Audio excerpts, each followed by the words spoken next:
근데 결론부터 얘기하자면 뭐 가능합니다. 이게 어렵다고 하는 이유는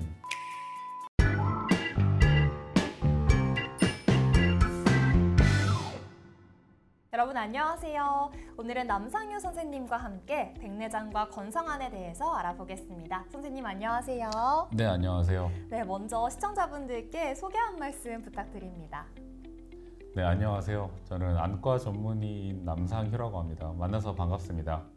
네, 선생님 백내장이 무엇인지 좀 궁금한데요. 눈이 좀 침침하면 다 백내장인가요? 많은 분들이 많이 관심을 갖고 계신데요. 일단 백내장이 무엇인지 설명을 드리면 백내장은 간단하게 얘기하면 눈 안에 있는 렌즈에 발생하는 혼탁을 백내장이라고 합니다.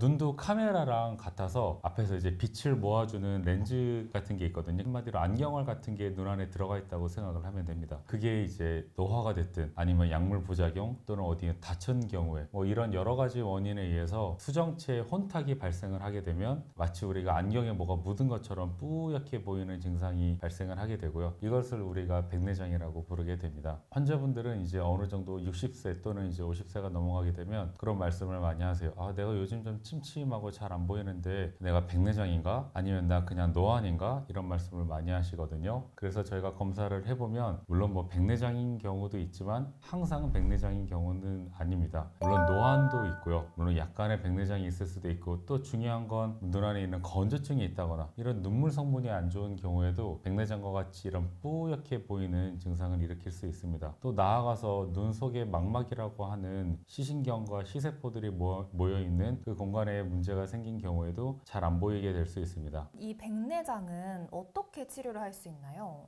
백내장의 치료는 크게 두 가지로 나누어집니다. 첫 번째는 약물 치료고요. 두 번째는 수술적 치료입니다. 약물 치료는 안약으로 하게 되는데 이 백내장 안약 치료는 사실 궁극적으로 백내장을 없애주는 치료는 아니고 다만 백내장이 좀 천천히 진행할 수 있도록 진행을 막아주는 역할을 하게 됩니다. 궁극적으로 이게 백내장을 없애는 치료는 현재까지는 수술적 치료밖에 없습니다.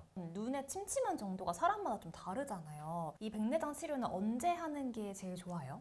네, 그것도 굉장히 어려운데 흔히 우리가 의학적 치료가 필요한 질환이 있고 환자분들이 원해서 하는 치료가 있습니다. 의학적 치료가 필요한 거에 대표적인 질환은 암수술 같은 게 있겠죠. 환자분이 원치 않더라도 이건 꼭 해야 되는 치료가 되겠죠. 반대로 환자분들이 원해서 하는 건 뭐 안과로 치면 라식, 라섹 같은 것도 있을 거고요. 아니면 미용 수술이나 이런 것들이 대표적으로 내가 원해서 하는 수술에 될 수 있겠습니다. 백내장 수술의 경우에는 그 둘이 절묘하게 한 중간쯤 있다고 생각을 하면 되겠습니다. 백내장은 뭐 여러 원인에 의해서 점점 진행을 할 테고요. 근데 이 백내장이 있다고 해서 무조건 수술을 하느냐? 그렇지는 않습니다. 백내장의 진행 정도에 따라서 환자분들이 느끼는 주관적인 이런 뭐 시력의 불편함, 뭔가 흐릿하게 보이는데 이걸 잘 따져봐야 되고요. 어떤 분은 백내장이 그렇게 심하지 않은데 시력적으로 너무 많이 불편하다 하면은 조금 빠르게 수술을 할 수 있을 거고요. 어떤 분은 백내장이 꽤 심하지만 나는 크게 불편하지 않아요. 뭐 사는데 큰 지장이 없어요 라고 한다면 조금 더 이렇게 수술 시기를 지켜볼 수 있겠습니다. 다만 백내장이 너무 심해지게 되면 뭐 수술 시간도 좀 더 오래 걸리고 이게 수술 후에 발생할 수 있는 합병증도 뭐 확률이 높아지거든요. 그래서 적당한 의학적 필요와 이 환자분들의 니즈에 의한 수술 시기를 결정하는 것이 중요하겠습니다. 수술을 하게 되면 혹시 눈이 이렇게 건조해진다던가 부작용이 따로 있나요? 네, 백내장 수술 후에는 뭐 여러 가지 부작용들이 발생을 합니다. 뭐 심하게 되면 뭐 망막박리나 아니면 뭐 감염 등이 여러 가지 좀 중한 질환도 있겠고요. 좀 경하게 많이 발생하는 것 중 하나가 바로 안구 건조증입니다. 백내장 수술을 하게 되면 일시적으로 눈 안에 좀 염증 반응이 발생을 하게 되고요. 그게 시작된 염증 반응이 트리거가 돼서 눈 안에 있는 안구 건조증을 만들게 되는 경우가 흔한데 증상은 매우 다양합니다. 뭐가 안에 까끌까끌하게 돌멩이가 있는 것 같은 표현을 하시는 분부터 눈을 못 뜨겠다, 너무 시리다 이렇게 표현하시는 분들, 아니면 이것 때문에 오히려 뭐 더 잘 안 보이는 것 같다, 이런 여러 가지 표현을 하시는 분들이 많습니다. 수술을 할 때 양쪽 눈에 다른 종류의 수정체를 삽입해도 괜찮을까요?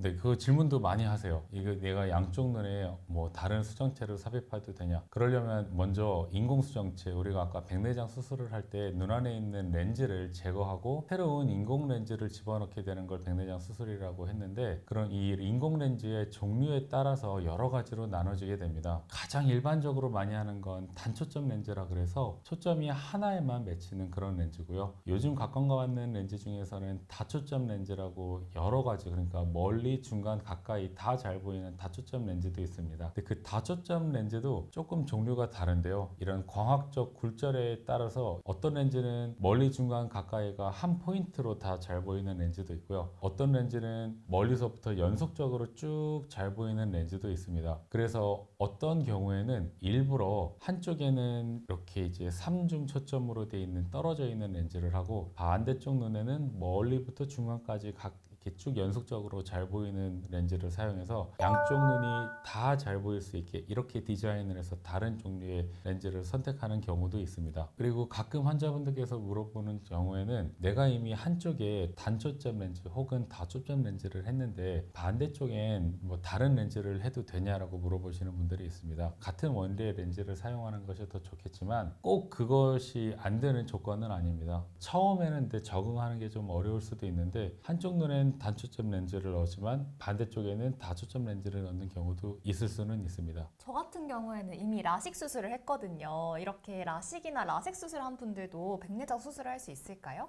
당연히 가능합니다. 이게 좀 많이 검색하고 오시는 분들이 그러더라고요. 뭐 라식이나 라섹하면 백내장 수술이 어렵다고 하는데 라식 수술을 못 하겠다는 젊은 분들도 있었고요. 나중에 문제 될까봐. 아니면 내가 이미 했는데 내가 못 할까봐 걱정돼서 오시는 분들도 봤습니다. 근데 결론부터 얘기하자면 뭐 가능합니다. 이 어렵다고 하는 이유는 주로 도수 계산에 의한 경우가 많은데 백내장 수술을 할 때 아까 렌즈를 넣는다고 했잖아요. 근데 이 렌즈가 모든 사람한테 다 똑같은 렌즈를 넣는 것이 아니고 사람의 이런 안구, 이 각막이나 아니면 안축장 여러 가지 조건에 따라서 도수를 저희가 결정을 해서 넣습니다. 우리 모든 사람의 안경 도수가 다 똑같지 않듯이 눈 안에다가 넣는 렌즈도 모두 다 똑같은 렌즈를 집어넣는 것이 아니라 사람마다 최적화된 렌즈의 도수를 결정을 하게 됩니다. 근데 그 도수를 결정할 때 우리가 이제 일반적인 사람의 눈을 가정을 하거든요. 그러니까 각막 같은 경우에는 이렇게 이제 동그란 반원의 형태를 가정을 해서 이게 렌즈 결정을 하게 되는데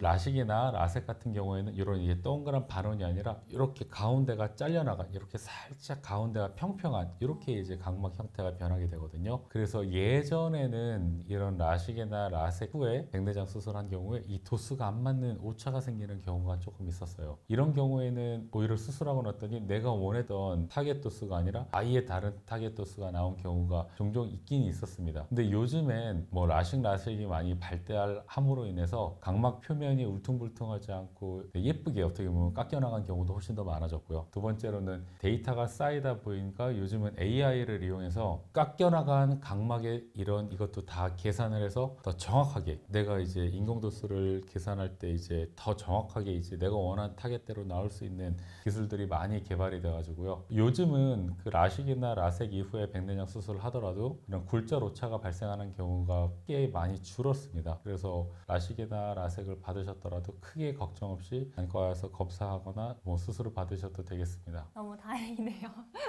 혹시 이렇게 백내장 수술을 해도 재발할 가능성도 있나요? 근데 그것도 많이 물어보시더라고요. 결론부터 얘기하자면 거의 이제 재발은 하지 않습니다. 백내장 자체는요. 근데 우리가 많이 재발한다고 하던데요 하는 건 이제 후발 백내장이라고 우리가 흔히 알고 있는 그 백내장이랑은 조금 다른 종류의 질환입니다. 우리가 백내장 수술하면 아까 렌즈를 집어넣을 때 그냥 공중에다 집어넣는 게 아니고 이렇게 낭이 있어요. 이렇게 낭 안에다가 이제 렌즈를 집어넣게 되거든요. 시간이 지나거나 그러다 보면 이 낭과 렌즈 사이에 세포 같은 게 자라나게 됩니다. 그러면서 거기에 약간 혼탁이 생기게 돼요. 그걸 이제 후발 백내장이라고 부르게 되는데 이거는 우리가 알고 있는 그 원래 생긴 백내장이랑은 원리가 조금 다릅니다. 근데 증상은 똑같아요. 백내장처럼 그 렌즈 자체에 약간 이렇게 뭐가 묻게 됐기 때문에 이걸 그래서 통칭해서 백내장이 재발한다라고 얘기는 합니다. 그렇지만 이건 치료 방법은 완전 다른데 그러면 원래 있던 렌즈를 제거하고 새로운 렌즈를 넣느냐? 그런 거는 아니고요. 이 훈황 후낭과 렌즈 사이에 발생한 이 후발 백내장 같은 경우에는 이 레이저를 이용해서 이 후낭, 이 낭을 제거를 해줍니다. 그러면 이제 렌즈 뒤에 있는 세포들이랑 그 낭이랑 같이 없어지면서 뭐 이런 수술처럼 복잡한 게 아니라 그냥 외래에서 한 5분 정도의 시간으로 간편하게 치료가 가능한 그런 후발 백내장입니다. 네, 선생님 그럼 오늘의 하이포인트를 간략하게 정리해 주신다면요? 네, 오늘의 하이포인트는 백내장 수술은 정말 수술 시기와 어떤 인공체를 선택하는 수술 방법이 정말 중요하다입니다. 수술 시기 같은 경우에는 정말 내가 백내장으로 불편하다고 느꼈을 때 수술하는 것이 가장 좋습니다. 백내장이 원인이 아닌 경우도 정말 많고요. 그냥 무턱대고 수술하면 사실 백내장은 한 번밖에 못하는 돌이킬 수 없는 수술이기 때문에 이걸로 후회하는 분들이 가장 많습니다. 그리고 두 번째로는 내가 어떤 인공체를 선택하는 것인데 이 경우에도 꼭 안과에서 정밀 검사를 해보고 의사와 많은 대화를 통해서 결정하시길 꼭 권해드리고 싶습니다. 네, 오늘은 남상효 선생님과 함께 백내장과 건성환에 대해서 알아봤습니다. 오늘 내용 꼭 숙지하셔서 눈 건강 지키시기 바랍니다. 감사합니다. 감사합니다.